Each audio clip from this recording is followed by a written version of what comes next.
This is an ABC podcast. Saul Griffith is here today.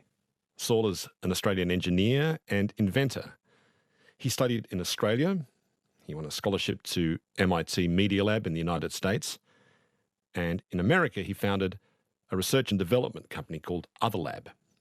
And he led research projects for NASA, for the American National Sciences Foundation, and even for US Special Operations Command. More recently, Saul's advised the Biden administration on its gigantic package of climate initiatives. A few years ago, Saul returned to Australia with his family and he settled near Wollongong. And looking around, he saw huge potential in his local beachside community. And so he set up a group called Electrify 2515, named after its postcode. Its goal is to electrify all the household machines, from cars to cooktops, in the area and run them on Australian-made solar power. The benefits, Saul says, are not just ecological, but financial as well. And in the long run, they offer Australia energy independence. In 2021, Saul went on a book tour, driving all over Australia with his mum in an EV. And they saw all kinds of local initiatives right across the country, firing up around regional Australia, which has left him excited and optimistic. Saul has written the latest quarterly essay, and it's called The Wires That Bind. Hello, Saul. Welcome to you, sir. G'day, Richard. When you released your book, your earlier book called The Big Switch, you went on this book tour around Australia in this EV, and you brought your mum, which is nice. That's nice, Saul. Why your mum? Why did you want to do that? I had spent the good measure of my adult life living in the US or living abroad, and I felt like I owed my mother a lot of time. She's a spectacular conversationalist and a very interesting woman. And she was excited to spend some time with me, so we decided that, locking ourselves in a small car for hundreds of hours of driving would be a good idea, and we caught up over what I'd been doing for 20 years. She's actually a pleasure to spend time with and drive with. Seems like your parents gave you that kind of lovely mix of art and science when you were growing up. What do you think it was about your childhood that was distinctive about the way your parents raised you? I think they were largely laissez-faire parents, so there weren't a huge number of rules, and rather there was just a very creative environment. The joke that's mostly true is that half of the house that I grew up in was my mother's studio and the other half was my dad's workshop, and there was sort of a couple of bedrooms and a kitchen arrayed around that. So, the only rude word in our house was "I'm bored." You could swear and get far less repercussion than saying I'm bored. So that was the outrage. Yeah, exactly. That was swearing was the response if you said I'm bored. And so it was actually very lovely. And my mother's topic of much of her artwork was Australian flora and fauna. So we sort of grew up in this environment, appreciating Australia's land and Australia's animals. You say your mum actually painted the Waratah that's on the New South Wales driver's licence, is that right? That is true. I was once pulled over in Northern California by a policeman, and he asked me for my licence, and I handed him my licence, and I said, "Oh, my mum drew that." And he gave me a very odd look and then searched the car 3 times. But yeah, I can't remember, one must have been 15 or 20 years ago. She painted that, and that became the Waratah that, she always believed in the democratising power of art, and so she likes saying that, my artwork is in everyone's wallet. Machines always have a bit of a mystique for me, and they're a bit terrifying. How did you lose that mystique that machines have? Were you pulling them apart and putting them back together again as a kid?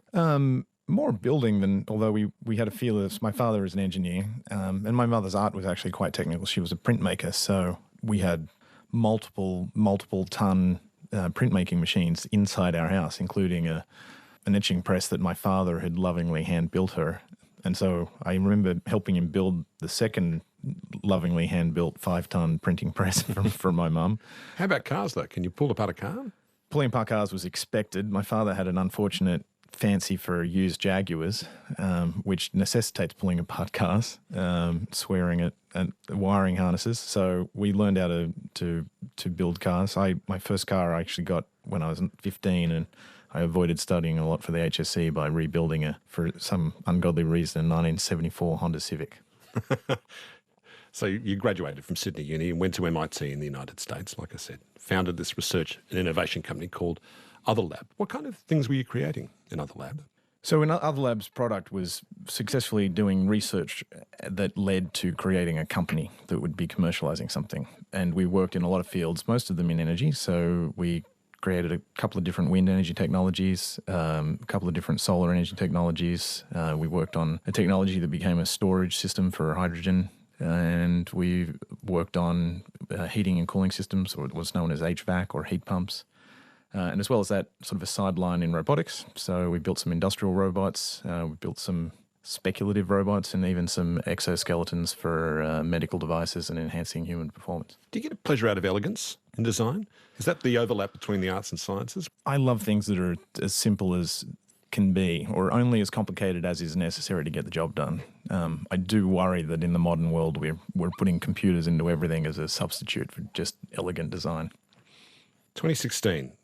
The US Department of Energy, this is the last year of the Obama administration, the US Department of Energy funded your group to, quote, map the energy flow of the US economy. Is that as big a task as it sounds? So the project actually started in 2008. The Obama administration came in and had ambitious goals for climate and actually created something called ARPA-E, the Advanced Research Projects Agency, energy, and that was an agency within the Department of Energy that was meant to do really far-out speculative work. And I had long had an interest in energy flows, and if you were going to decarbonise the economy, how do you need to understand these to do a good job of decarbonising? So we proposed to the DOE in 2008 that the first thing you should do is do a deep dive into all of the energy flows, and then you would know what research projects you should run to decarbonise. And what does that mean, looking at the map? So you start with where does the energy come from, what they call primary energy. So that's tons of coal and cubic metres of natural gas and kilowatt hours of electricity. And then you watch how some of that coal energy is lost as heat and how that escapes as waste, and how some of that coal energy goes into electricity, how that electricity goes into things like homes and businesses. The study we did, it gives you quite an extraordinary look, just to give you some sort of headlines, unearthing that 7% of the energy that America thought it used was actually an accounting error born of a legislative mistake in the 70s as to how you define primary energy for hydroelectricity. 0.9% of US energy flow is using natural gas to pump natural gas through 1.3 million miles of pipeline. 0.2% of US energy flow is used in abattoirs, slaughterhouses. 0.6% is used in school buses. Like you could get this extraordinarily detailed view, which is useful because all the things that humans want to do are at the far end of that diagram, like the end uses. And what you want to do is figure out, how do we do all the things that humans like doing, but without producing the carbon dioxide? So this map was really the way to look at that. And when you stand back and look at that map from 30,000 feet, what are the broad conclusions you drew from that? Well, the broad conclusions is nearly every emission that is of carbon dioxide that's coming out of that really can only be eliminated through electrification of some description and providing that electricity with renewables and with, in the US, nuclear power. So the larger message is quite complicated. You've got to talk about how all these things interact in a very complex way. But if you want to boil it down, electrify everything. Electrify everything. That's simply it. And electrify it with renewable energy. Yeah, and after the IPCC report that said this is our very, very, very last chance to have a shot at 1.5 degrees of warming, and 75 to 80% of those emissions that we need to eliminate very, very quickly will be eliminated through electrifying everything. So it is useful as a simplifying mnemonic for what we all have to do if we're going to keep the climate livable. Currently, your message is directed towards households in particular. How much of that picture is made up by the electricity used or the power used in households at the moment, as opposed to for commercial uses? Because it's sometimes said that the corporations have been very, very good at making us as consumers go, it's up to you as a consumer to change your habits and do this and recycle more and do this rather and absolve themselves of responsibility. How much of these CO2 emissions are created by the kind of machines we use in our houses, Saul? 42% of the emissions in the US are decisions that are made around your kitchen table. So that's what you fuel your car with, that's where your electricity comes from, and it's whether you heat your home with natural gas or propane or LPG or whether you heat it with electricity. And if you include small businesses in the commercial sector, which includes school buildings and government buildings and things, that's about another 28%. So in fact, the majority of emissions in the US economy come from these decisions that people make around their kitchen tables or in their small businesses about the machines that they purchase. So that is, the lion's share. Now, Australia is slightly different because we have such an enormous export sector that a lot of our energy goes into producing those exports. So that makes our economy numbers different. If you just look at the Australian domestic economy, meaning the energy that's being used here, not the energy that's being used to dig coal up here, to sell somewhere else, to burn somewhere else, it also is it's over 40%, and it's very similar to America. In fact, it's also about 25% or 28% for the commercial sector. So again, for the decisions that we can make that influence our domestic emissions, it is 70-75% of Australian emissions. You co-founded a lobbying group in the United States called Rewiring America and advised the Biden administration. Was the administration and Congress genuinely interested in what you had to say as a result of your research here? The Biden team had a very strong climate team on day one of government. They were in favour of a carbon price, which is something that the world had failed to do for 30 years, and they were in favour of what's called a clean electrification standard, so cleaning up the electricity grid. And we advised them that actually that what you really need to think about is, yes, both of those things probably are good, but that's ignoring all of these, what they call demand-side machines that are in people's homes, machines that are in people's businesses, that we also have to decarbonise very, very urgently. And we were a little bit dismissed in the very early days of the administration, although we were listened to. And then the carbon price failed very quickly as a policy response, and because they didn't have a supermajority in the Senate, and so did the Clean Electrification Standard. And so actually a huge amount of what ended up being a very incentive-driven piece of climate policy in the Inflation Reduction Act was really based around our hypothesis that you need to help every American household, every American small business buy these machines that can get us to zero emissions. You said you felt you went into trying to change policy. You're a bit naive to begin with. What have you since learned about the way policy is made in the United States on these matters? The naivety was extraordinary. I really thought that because the word politician and the word policy both begin with the letters POLI, that politicians wrote policy. That's really not true. It's written by lobbyists and interest groups, and they do the majority of the drafting. Sure, that goes through the hands of the representatives, but you really, if you want to influence policy, you have to be prepared to show up, do your homework, do the math, do the numbers, and write the draft policy that gets massaged into shape to become final policy. So, it was me and a naive friend of mine, Alex Lasky, who started Rewiring America, and it was two of us in 2019 thinking we'd just go door knocking in Congress, but we ended up building a policy shop and a lobbying shop that was using the best climate science and the best data tools to get the most emissions you could per dollar out of the US economy. Fossil fuel industries are behaving a lot like the tobacco industries did 20, 30 years ago at the moment, and are in a fight for survival, refusing to change. Did you really know all about it when the fact that you were going up against a lot of these fossil fuel companies and their lobbyists in Washington? I thought we would, get some resistance from the coal industry. There was very little from the coal industry, but we were outspent maybe $100 to 1 by the gas industry and the oil industry, but mostly the gas industry in the US. And they came after us with personal attacks, and they came after us with armies of lobbyists and spurious arguments, and we were pretty successful against them just by very patiently always having the rigorous numbers, always having references. They would come after us with assertions, we'd come back with numbers, and that was successful. I think I can recall reading Franklin D. Roosevelt and President Lyndon Johnson at some point having people approach him to enact all kinds of reform in the public good. And what both these presidents would say to these lobbyists quite privately is, you need to make me do this. I want to do this, but I need you to force my hand politically. You need to put me in a situation politically where I have to act on this matter. Do you think that's how it works? I think there is a certain amount of that. I think what they really mean is you have to prove that there is public demand, that if you are going to be writing this policy, that it is a thing that people want, it is a thing that is good for people. Make it popular. You've got to make it popular. So And both those presidents were successful in passing vast amounts of reform legislation, it needs to be said too. Yeah, Roosevelt really was extraordinary, both in his response to the Great Depression and in his response to World War II. And I think probably the most impactful of any modern US president.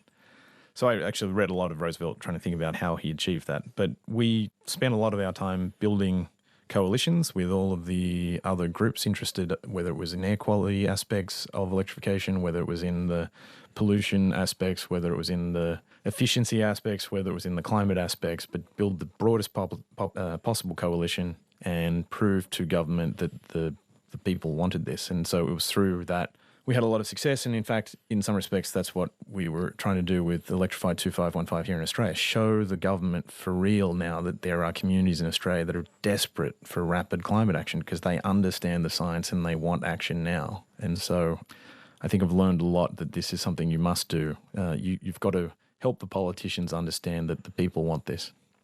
So your rallying cry now is electrify all the machines, electrify all our household machines, and do it with renewable energy. Now you're back living in Australia with your young family.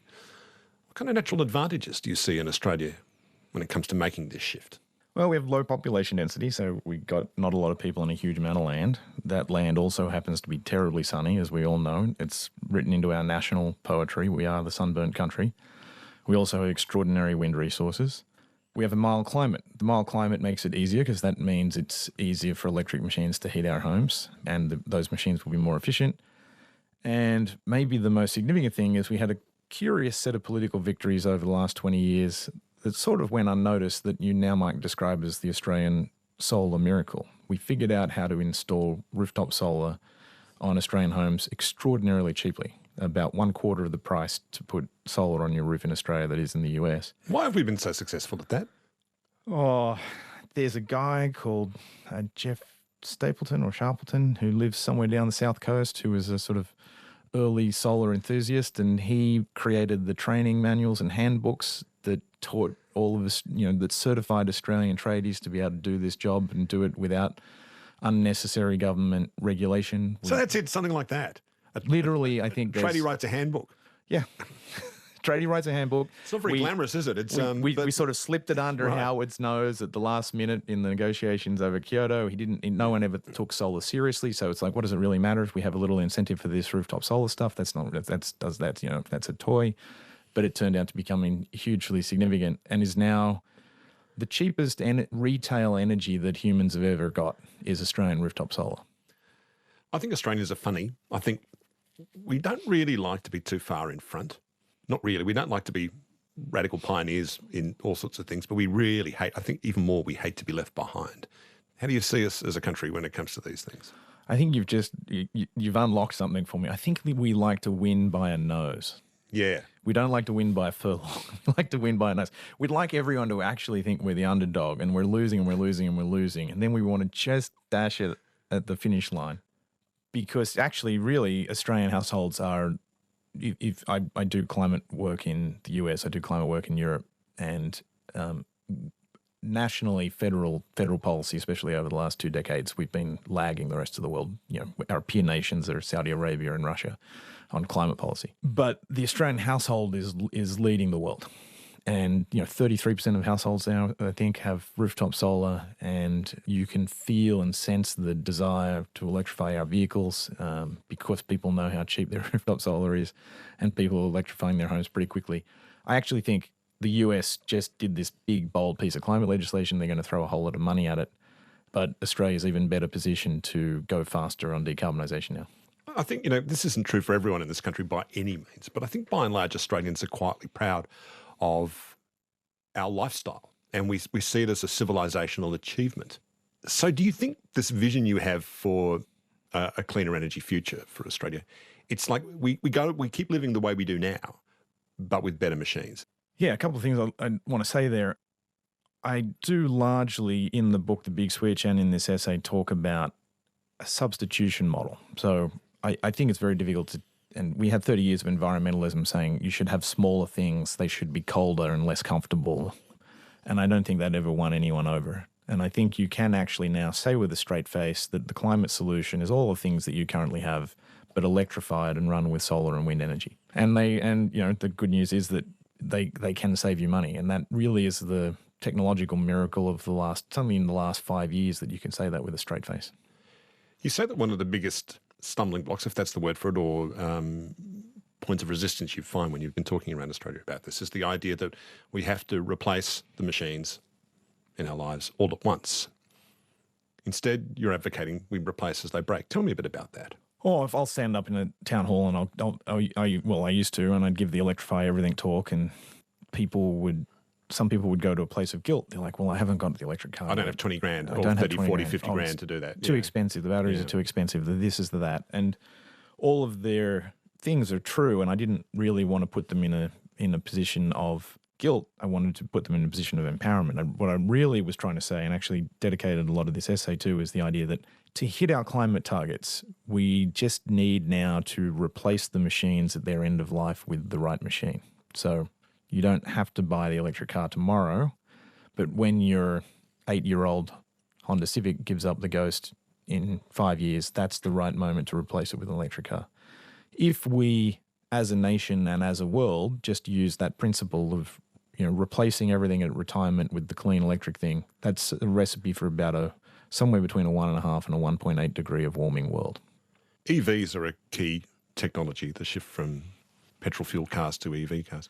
In Europe recently, I'm really amazed to see how many power charging stations there are all over a city like Paris, for example, for people to charge their electric vehicles, and how few there are here. Just how far back are we? How are we going there? Yeah, I've always wanted to say, like, if a place could exist in the world that was 1/3 Australia, 1/3 Norway, 1/3 Japan or South Korea, we'd be golden. So Norway has a policy of only electric vehicles after 2025. Australia has the rooftop solar miracle, and Japan and South Korea have the electric heat pump miracle. If you make those three places exist in one place, you'd have a zero emission country that's doing a great job. Anyway, Australia lagged the world for many, many years in having any vehicle emissions policy at all. So we were even worse than America. America was steadily trying to make their car fleet have not only less emissions of NOxes and SOxes, but also more fuel efficiency and less emissions of CO2. We just have no fuel economy standards at all. So we were getting the world's worst vehicles down here. And because of that, there was less incentive to adopt electric vehicles. So it is fair to say we are 5 to 10 years behind America on electric vehicles. We aren't on the priority list of most of the electric vehicle manufacturers, but we could change that. Have governments in the past made it actually more difficult to try to stand in the way to adopt EVs? Not sure it was a conscious decision, but it has been the net effect of their laissez-faire approach to emissions. Or putting tariffs on EVs that were unnecessarily putting tariffs high. on EVs because they qualified as luxury vehicles. That was definitely a negative. So EVs are a key part of this decision. Once we shift to powering our cars with Australian-made electricity, what does that then do to our balance of payments? So this is the crazy thing, and I'm going to make a larger political point. We laud our fossil fuel industries as the great saviours of Australia's economy, but we only export about $80 or $100 billion a year of coal and natural gas. We don't make a huge margin on that. Those are commodity materials. So we might make $20 or $30 billion net. We spend more than $30 or $40 billion a year buying foreign oil, and you have to pay the full ticket for that. So really, net, it's probably a negative on the economy. They will claim it creates a lot of jobs, but really, I think 80 or 85% of our fossil fuel export companies are foreign owned, so it's not even really money that comes to us. So that's a disaster. If we were powering our vehicles on Australian-made sunshine instead of foreign oil, if you're driving the typical Australian car today on petrol at $1.60 or $1.80 a litre, that's 20 to 25 cents per kilometre. If you were driving a similar sized electric vehicle powered off your rooftop solar, it would be 1 to 2 cents per kilometre. And you'd be saving, more than $1,000 a year per car in your house. And that money stays in Australia too. That money stays in Australia, and really maybe to return it to my road trip with my mum, we did a lot of the work in the US focused on the household, and in fact we did a lot of analysis here through Rewiring Australia of the economics of the household clean energy transition. But the really extraordinary thing about it is the economic consequences of this for communities. Like if you're not spending $3,000 a year per house at the local petrol station, that's money that just disappears out of your community. But if that $3,000 stays in your community because you're using your solar cells and your neighbour's solar cells to power your electric car, then that $3,000 gets spent a lot of it, 55% roughly, gets spent within your local LGA. And the net benefit of that is going to be more restaurants, more cafes, more classrooms, all of the things that we would like more of in our community. So nice things to have. Nice things to have. So you can really think about fossil fuels as this invisible tax that we've sort of voluntarily signed up ourselves for on our communities. And the extraordinary opportunity in Australia is to make a huge amount of our energy within our communities from our rooftops and fundamentally change the economics of our communities.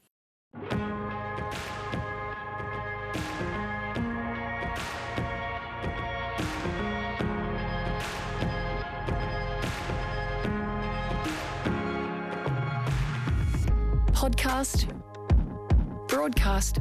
This is Conversations with Richard Fidler. Hear more conversations anytime on the ABC Listen app. Or go to abc.net.au/conversations.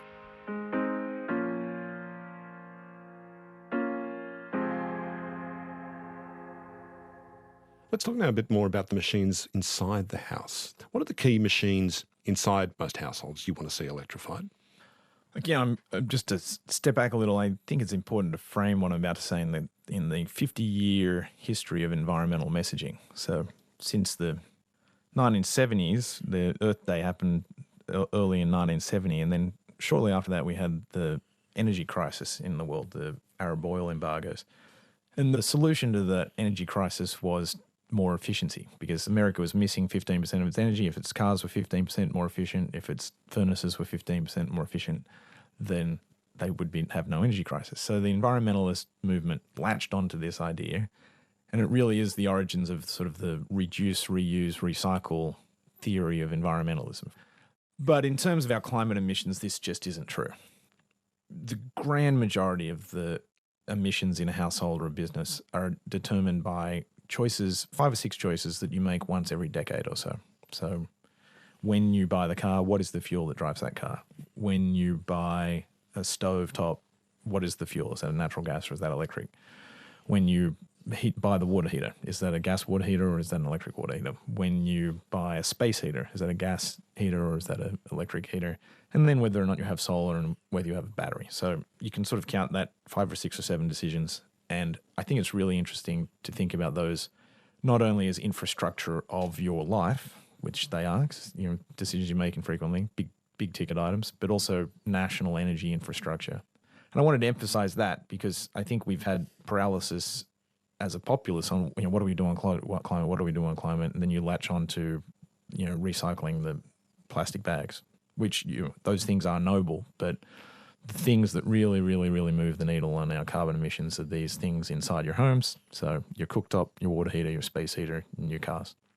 So to start with the cooktop, the obvious solution there is to move from gas stovetops to induction stovetops. Now we've got an induction stovetop, came with the place we moved into.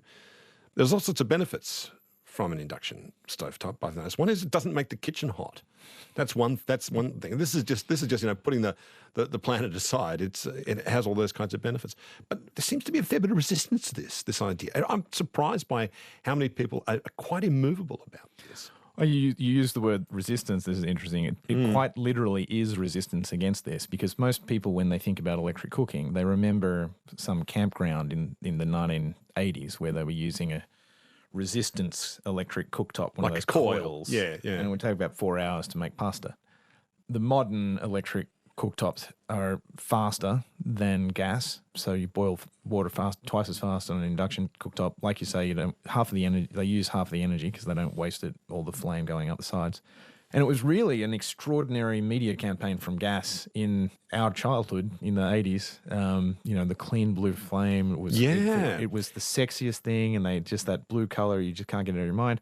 And in fact, it was very much a overt marketing ploy from the gas companies. You don't have an emotional relationship with your water heater. Most people, I hope you don't have an emotional relationship with your water heater. Mine's quite attractive, but let's not go there. And you don't really have an emotional relationship with your space heaters, but people do care about cooking because cooking is cultural, and the gas companies knew this, so they very, very heavily promoted gas cooking because they knew once they had that gas line into your house for your cooktop, they could also sell you gas for heating your home and gas for heating your water heater. So that's why we were oversold this, if you like. But the reality now is the induction is just superior. Yeah, and there are health benefits to it as well. Absolutely, health benefits. The not only for your children, actually, there's even studies about the health impacts on your pets of burning natural gas within your home.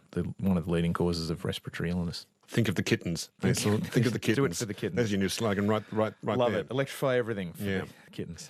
I'm seeing increasing advocacy when it comes to, if people need to install new aircon systems. People are talking about things called a heat pump. What is that? Can you explain a bit about that? Well, your original experience with a heat pump is actually your refrigerator. And a heat pump converts the energy in air and splits it off into the cold portion and the hot portion. And in a refrigerator, that means it pumps extra hot air out into your living room while pumping cold air inside your refrigerator. But the same thing works for air conditioning systems. So they are heat pumps. Some of them are reversible, which means they can not only cool air, but they can also heat air.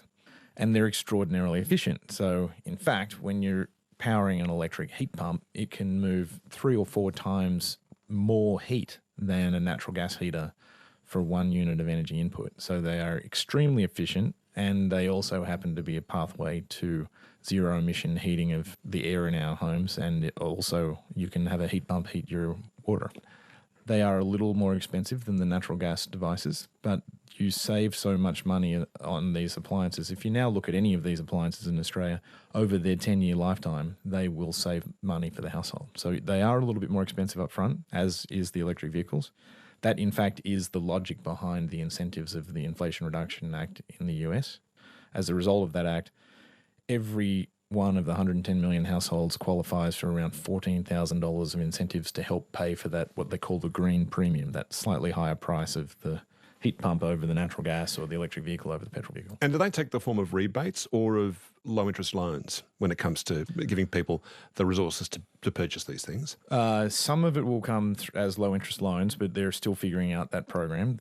The majority of it, for better or worse, is actually done through the tax system in the US. That means it's a little bit regressive, so you have to be able to afford to pay taxes to qualify for a lot of the incentives. So it doesn't hit quite as many of the lower middle income households that would benefit even more from it than you would like. Nevertheless, it's a lot of incentives in terms of rebates, some direct subsidies, but a huge number of tax incentives. What are you seeing coming from our federal government in terms of making these things cheaper to buy? Federal government isn't there yet, and the federal government, honestly, is still fighting the last war. The culture war of the last couple of decades around fossil fuels was, it's all about our exports, and what are we going to do if we're not exporting coal and gas, and we're going to lose all this money, and we've got everything to lose. And a little bit, that's why a huge amount of the government and the conversation about this is, well, we got to make green hydrogen, because in a very naive way, we'd like to stuff a different gas in a boat and earn money from it. But making that green hydrogen isn't going to decarbonise your car and isn't going to decarbonise your home or anything really in the Australian economy, except maybe steel, which is only a very small fraction of our emissions. So we've been too focused on that and not focused enough on the household, which is the majority of our domestic emissions, over 40%, 70% if we include small businesses. So we are a long way behind the thinking and behind the ball that the US was in terms of how do we decarbonise. And hopefully we can turn that around. I think we'll see a little bit in this budget, but hopefully over the course of the next few years, we will really make front and centre these machines, because quite literally green hydrogen isn't even ready to go as a technology yet, whereas these are things you can do and buy today that the government could help you buy and make easier and cheaper for you, that would eliminate emissions immediately, eliminate money that we have to spend buying oil, and it would lower the cost of living. You say in your quarterly essay that we need to accept that it won't be enough to be 100% renewable, and we need to be 150% renewable. Tell me what you mean by that. This is actually really fun and cute and true as a headline. So the first thing you should say is, we aren't 100% fossil right now. We are more than 150%. So at any given moment, about a third of the coal plants aren't running because they're down for maintenance because we underinvest in maintaining them. So to have a reliable energy supply of anything, you need to have more than you need in case something's broken. And so this has always been the criticism of wind or solar. Well, what about when the sun doesn't shine? What about when the wind doesn't blow? Turns out for Australia, if we're getting 50% of our energy from solar and 50% of our energy from wind, and we had 12 hours of storage in batteries, then 150% renewable supply would answer forever the question, what about baseload power? It is then baseload power. This is how you guarantee resilience, is you have more than you need, which should be obvious because that's what we already do. Would there just be solar and wind in the mix, or can you see a role for nuclear power? We could do nuclear power. I'm not against nuclear power. I think pragmatically in Asia and Europe you have to do nuclear power, but I don't think Australia will do nuclear power on the time frame that's relevant to get the emissions reduction we need for climate. America has 104 nuclear reactors. They've only installed one in the last 40 years because they could only get one approved and through, and it produces very expensive electricity. The output of a nuclear power plant is more expensive than Australian rooftop solar. So if we aim for 150%, to have that excess capacity in case the sun doesn't shine, the wind doesn't blow, as you say, a lot of the time we're going to have a lot of excess energy here. What do we do with all this energy, Saul? What do you propose? Well, that's then when it's a good idea to make hydrogen, or a good idea to do desalination, or a good idea to use that very low-cost excess energy to dump that into the heat to make steel or into the heat to make aluminium for export. And really, if we just if we merely doubled or tripled the amount of steel that we process domestically, instead of shipping off iron ore, red dirt, we actually made steel here again like we used to, that would dwarf our export industries in fossil fuels. So green metals really is an extraordinary opportunity for Australia because we are one of the few countries in the world that will easily make, in fact, we can afford to make not just 150%, 200, 300, 400%, and then we should be pushing that into green metals to help the world transition. One thing that people feel very, very acutely is the size of their power bill. It's always raised in every state and federal election. What would adopting rooftop solar and all this renewable energy do to price stability in the market for energy in Australia? The average price of retail electricity in Australia is about 28 cents. Like I said before, financed rooftop solar is 4 or 5 cents. If we cleaned up the rules of the electricity grid so that if you had excess solar on your rooftop, you could send it over to charge my car, I'd pay you 5 or 6 cents for that, and then I might be paying 10 or 15 cents. So we're not losing the poles and wires here. We're still sending electricity to and from each other? Absolutely. The benefits of being connected with electrification are extraordinary. And the miracle of the wires that literally bind every single Australian to each other are this shared electricity grid. And how we think of it as a shared asset that we can use to share our electricity and our storage with each other. That's how we create the lowest cost energy system for Australia. And most pundits believe that 2026 or so, the electric vehicle will be the same price in the showroom as the petrol vehicle. The cost of heat pumps is still falling. The cost of solar is still falling. The cost of batteries is falling extraordinarily quickly. By about 2030, you could imagine every Australian household that's currently spending between $5,000 and $7,000 a year on energy would be spending between $2,000 and $3,000 a year on energy. So we have an extraordinary opportunity that could save us all a lot of money and be this origin of a new sort of economic renewal for Australia. In regional Australia, it's often thought in the cities that they're resistant to this change, and maybe that's true, I don't know. But what were you seeing when you were travelling around Australia in your EV with your mum in regional Australia, the kind of initiatives that are springing up in rural and regional communities in Australia? Well, the most extraordinary experience was I ended up riding on the coattails of Helen Haynes, member for Indi in rural Victoria. And a lot of the communities are in rural Victoria are realising that this solar energy they have in abundance and that it is much, much cheaper. And there's projects like Hepburn Wind Power, which has realised that building your own community-owned wind farm, because you have enough space in rural Australia, involves the whole community and gives them all much cheaper energy. So this revolution is quietly happening in rural Australia, and it is politically mind-bending because, I think traditionally because of the culture war that sort of placed the Nats against the inner city liberals was, that solar will never work, et cetera, et cetera, et cetera. But the reality is if you live in a city apartment, you're not going to be able to put enough solar on your roof to power your cars. You're going to need that solar to go out in the regions. If you live out in the regions, it's easy to put enough solar on your roof to charge all your cars and all your toys and your jet ski too, as well as sell some of that electricity to those cafe slurping liberals in the city. So the regions just stand to win, win, win, win. So you didn't feel the need to preach? It seems like they were ahead of the curve in some places. Oh, in a lot of places in Australia, they are ahead of the curve. What they need a little bit more help in understanding how we put it all together. And honestly, what they need is regulatory help, making sure that when they generate electricity, they're treated fairly and equally compared to the coal-fired station down the road. So we need to fight for that. It seems like there's not so much a country versus city divide on this, but it may be a generational divide. Tell me about the winery you visited on this trip and what you saw going on there. Well, I think it is definitely generational. I drove with my mum from Sydney to Wollongong, Wollongong to Canberra to Albury-Wodonga, from there over to Adelaide, from there back to Melbourne, from there to Hobart, and then back up the East Coast. So that's a lot of kilometres in Australia, and there actually were enough vehicle chargers everywhere that we didn't really have any challenge. We had about 400 kilometres of range, so by the time your ass was tired, you'd find that you wanted to stop for half an hour to charge the car anyway. But we had one problem charging, which was somewhere just south of Adelaide. One of the chargers we showed up to was in a caravan park and it was a slow one and it was broken. Then we looked on the map and we found that there might be another charger at a winery up the street. So we arrived at the winery just as it was closing or closed, and it had an EV charger that was, we thought, broken out the front. So I'm standing there swearing at this broken electric vehicle charger, and this young guy, he's about my age. I don't know if I'm young anymore. Anyway, he's like, oh, just replace that one. I got a fast charger out the back. It's nice. And he wanted to have a look at the Tesla we had. We had a fancy red Tesla. And he said, I'll give you a charge if you give me a drive. So I said yes. And you're in no position to refuse, really, in that moment, were you? Not at all. No.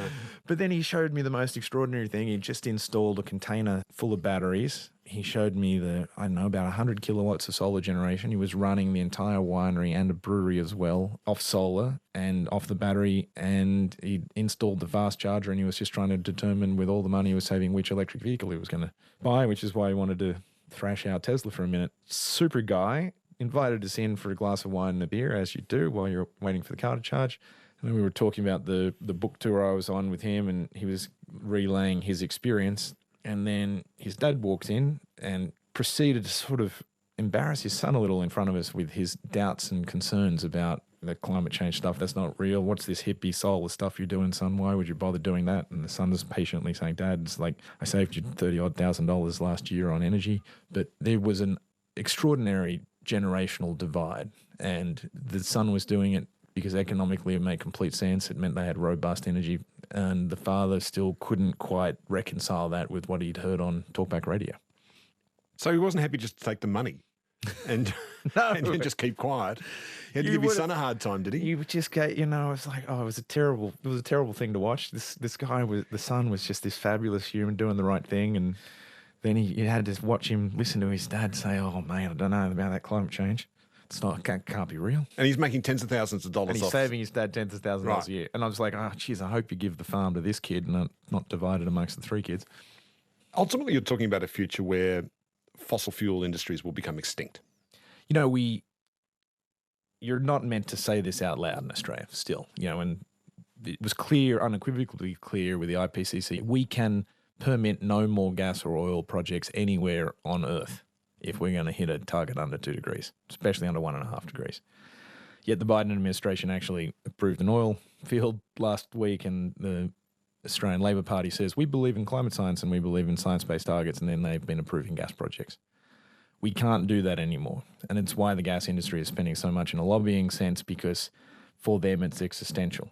Rather than looking at themselves as an energy company that could transition like the rest of us into this new energy economy and use their capital balances to transition, they are digging in their heels and saying, we refuse to change our business model. It's got to be gas. It's going to be gas, gas, gas. And they're continuing the denial.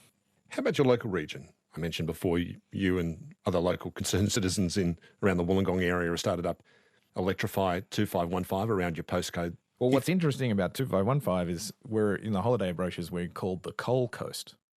Literally, right. Australia's coal industry began. You got Port Kembla around there, don't you? Yeah. You got Port Kembla down the street. If you swim at my local beach and you look at the rocks, there's a black stripe horizontally in the rocks, and that's the coal sedimentation layer. Like walking behind my house when we first moved there, my wife bent down and picked up a rock. She said, this is a pretty black rock. What's this? I'm like, that's coal. And, having had her whole life powered by coal, she didn't realize that Australia is actually just made out of it. So I like to actually think that, we were first in the world, first in Australia as the coal coast, but now we're hopefully first in Australia as the electrification coast. And, coal, actually, majority of it is used to generate electricity. So it's sort of a natural progression for us, if you like. So the idea is you're going to move forward with this whole area and persuade people in the area to shift from their fossil fuel powered machines, to go from petrol cars to EVs, to go from gas powered heaters and air conditioners to electric ones, and to move from gas powered stovetops to induction stoves and all these other devices, to shift to electric machines. Who do you see paying for this? I mean, there is a cost threshold there. We don't have the economic incentives. Are you raising money to enable this, or are you just encouraging people to make the change out of their own pocket? Well, I'm actually going to tie this back to your Roosevelt quote earlier in the show. How do you prove to me that this is winning politics for me? The real origin of wanting to do Electrify 2515 was to prove to the Australian government that this is something that the Australian people want. So within our postcode of 2515, there's about 4,000 households, and about half of them have now signed up to participate, wanting to be in on this thing that's going to electrify our homes, eliminate our emissions, and save money. So you're offering the how-to, is that it?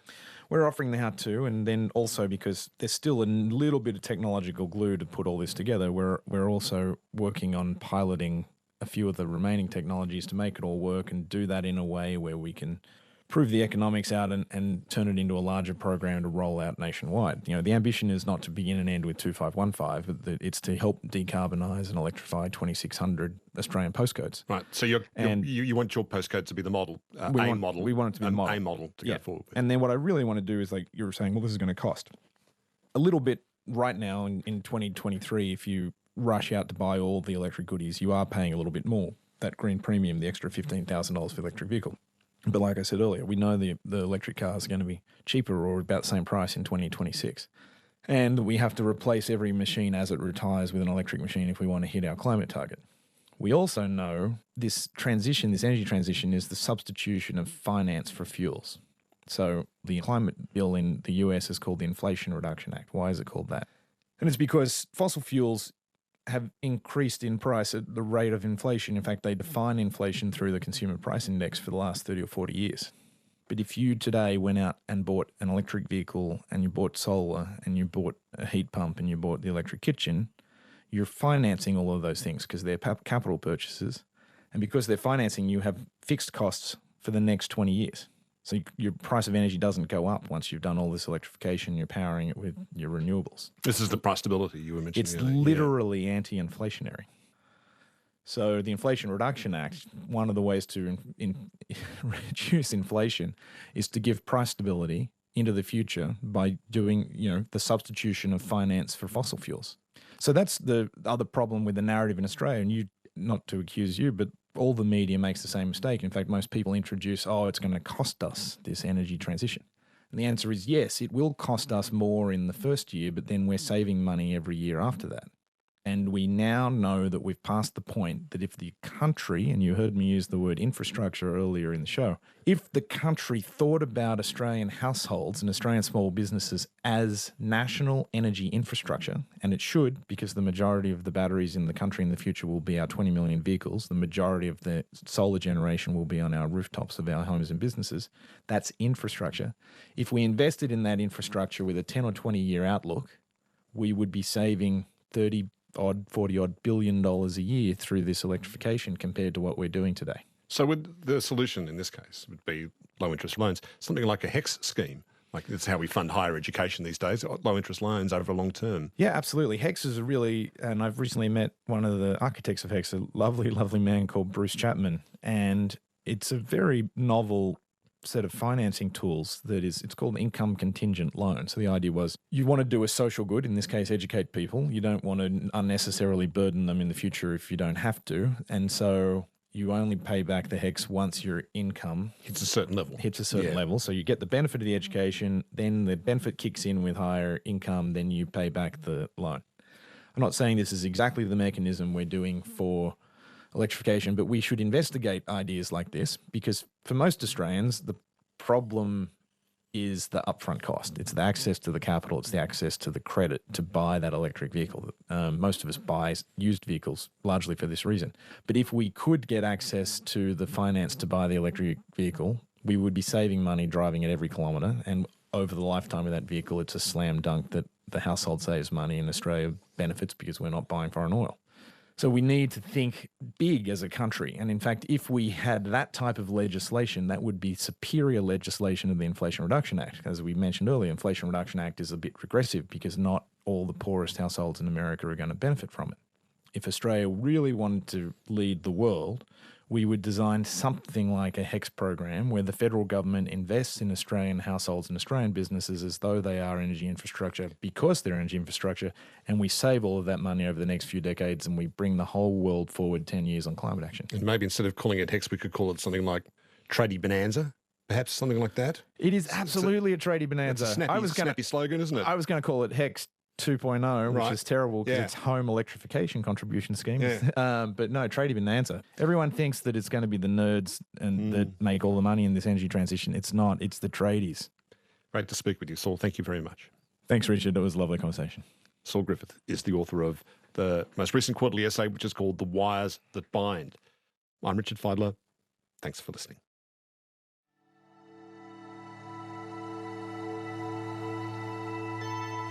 You've been listening to a podcast of Conversations with Richard Feidler. For more Conversations interviews, please go to the website abc.net.au/conversations.